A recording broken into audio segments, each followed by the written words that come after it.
Hello, South Pointe, and welcome to Spin TV. I am Armand Brody, and I'm here with Kylie Betlesky, who is one of our English teachers here at South Pointe High School. Ms. Betlesky, thank you for joining us. Thank you for having me. Now, your last name is Betlesky. That is correct. I'm impressed. Thank you. I'm curious, what is the most egregious pronunciation of your name that you've heard? Gosh, probably like Betlesky, or I get Betlesky a lot. Betlesky. I get Bet, and then people just panic and stop. They even got my name wrong when I graduated high school. It was really sad. What did they say? They said Kyle Betlesky. Ouch. Like, yikes, not like I went here for 4 years or anything. Kyle Yes, Kyle. Betlesky? Yes, But there's an L in it. there is. People get the E and the L confused, and then I guess they just forget the I in my first name, so... Now, how many of your students can say your last name now? I have about 3 that call me Miss Betlesky, and the 3? rest call me Miss B. Out of all your classes, you have Yeah. 3? Yes. So, shout out to you 3. They know who they are. You are from New Jersey originally. Yes, that is correct. So you are not a Southerner I am not. by nature. No. Now, Self-claimed. Yes. Self-claimed You've Southerner. embraced the culture. I have. Congratulations. Thank you. What has been the biggest change in the culture that you've seen from your time? Now, you've been down south for a while because you went Yeah, to the this is my University of 6th South year. Carolina. Mhm. What were the biggest differences in the culture from New Jersey to South Carolina? Definitely the food is different. I really miss good Italian food. No offense to you Southerners.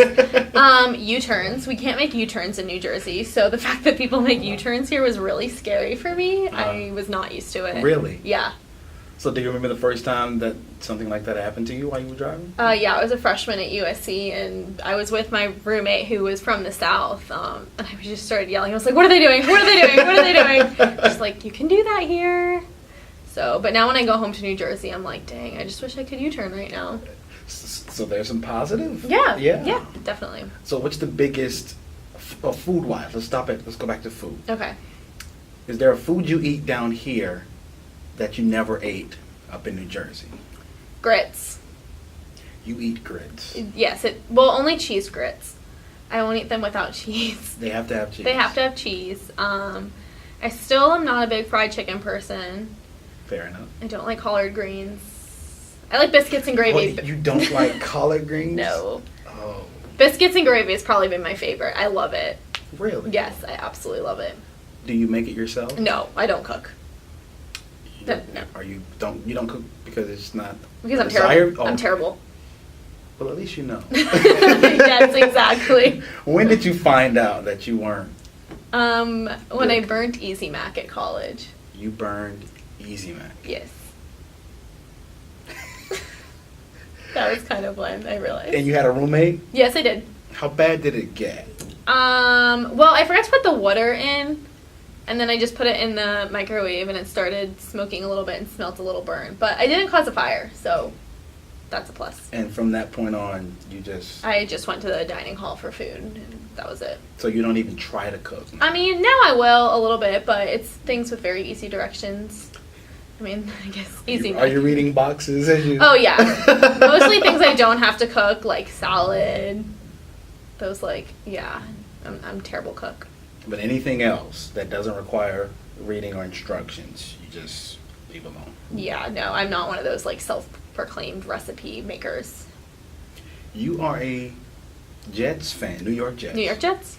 And you are a New York Islanders. No! Not Rangers. Rangers. I I'm messed offended. up. Forgive I'm me. offended. Forgive me. You're a Rangers fan. Rangers fan. Now, if they're playing on the same day, which game are you watching?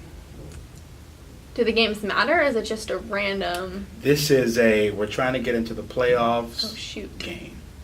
Both teams are in contention. Probably the Jets, just because it's been so long since we've been good. And the Rangers, we made it to the Stanley Cup a few years back, but the Jets have been pretty terrible. So if the game matters, I'm probably watching the Jets. So, Chad Pennington, Wayne Corbett, Keyshawn Johnson, no? Yes? Your favorite Jet. Is it one of those 3 or is it somebody else? All time, Yes. Wayne Corbett. He was my first jersey. Why is he your favorite? I don't know. I tend to stay away from the quarterback jerseys just because we have a lot of them apparently. Although Sam Darnold, hoping that works out. I don't know. I just started going when we were little, and my brother loved Curtis Martin, and then I was like, well, my favorite player can't be the same as yours, so I kind of picked my own. And just I liked Wayne Corbett. I liked number 80. That was a cool number. It is a cool number. It is. Why'd you come down south to start with? I chose USC because I wanted a big football school. I knew I wanted to go to a big university. My high school is pretty small. I wanted to kind of just experience new things, and then USC also had a 5 years master's program for education, which a lot of schools in the South also did not offer, so that kind of solidified my choice. You are here for your first year at South Yes. Pointe, but it was between you and Miss Ostos for New Teacher of the Year. Yes. What was that process like for you? It was awesome just to be nominated and honored that we were the two final people. She's awesome. I'm so happy for her that she won. But it was just awesome to have my name up there next to hers. Were you surprised when you realized that it was between the two of you? Oh, yeah. I was shocked. I had no idea. I was driving to visit one of my friends, and I guess we got the email, so I didn't even see it. So I saw people texting me before I even saw myself. But How would you describe your teaching style? I would say I'm definitely very 21st century just because, I just got out of college, so we're kind of up with the new stuff. I do a lot of group work. I do a lot of stations just because it's easy to accommodate a lot of students that way. I try to keep a little bit off technology just because, I'm an English teacher. I love pencil to paper and pages of books. So I try to do a little bit of everything. How would you describe your first year at South Pointe? It's been great. USC definitely prepared me for it more than I thought. I thought it was going to be crazy. I would have no idea what I was doing. And nothing's like your own classroom, but I felt pretty good about it. My students are great. I love all of them. I always have stories. They're so fun. They make it so worth it. Yeah, they do. We have quite a few characters. We do, but they're great. They're great. They are great. Ms. Betlesky, I want to thank you for joining us. Thank you for having me. And continued success in your teaching career. Awesome. Thank you. Thank you, folks, for joining us. This has been Spin TV.